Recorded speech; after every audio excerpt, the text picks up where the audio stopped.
અશ્વિન નદીમાં ફસાયેલા યુવકનું સફળતાપૂર્વક રેસ્ક્યુ કરાયું.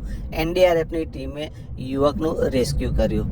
નસવાડી તાલુકામાં પડેલા ધોધમાર વરસાદને પગલે અશ્વિન નદીમાં પાણીની ભરપૂર આવક થઈ હતી. અશ્વિન નદીમાં પાણી ઘોડાપુરની જેમ વહેતું જોવા મળ્યું હતું. આ અશ્વિન નદીના પાણીના ધસમસતા પ્રવાહની વચ્ચે એક યુવક ફસાયો હતો. નદીમાં આવેલા મંદિર તેમજ એક દરગાહ પાસે યુવક ફસાયો હતો. આ યુવક ફસાયો હોવાની જાણ એનડીઆરએફની ટીમને કરાતા એનડીઆરએફની ટીમ અત્રે દોડી આવી હતી.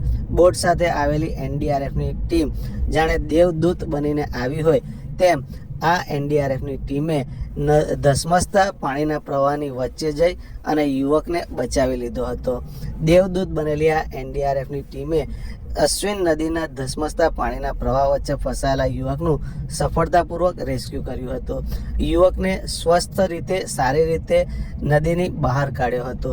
એનડીઆરએફની ટીમ દ્વારા આ સફળ રેસ્ક્યુ કરાયું હતું. અશ્વિન નદીના ધસમસતા પાણીના પ્રવાહ વચ્ચે ફસાયેલા યુવકનું ખૂબ જ સારી રીતે એનું રેસ્ક્યુ કરવામાં આવ્યું હતું.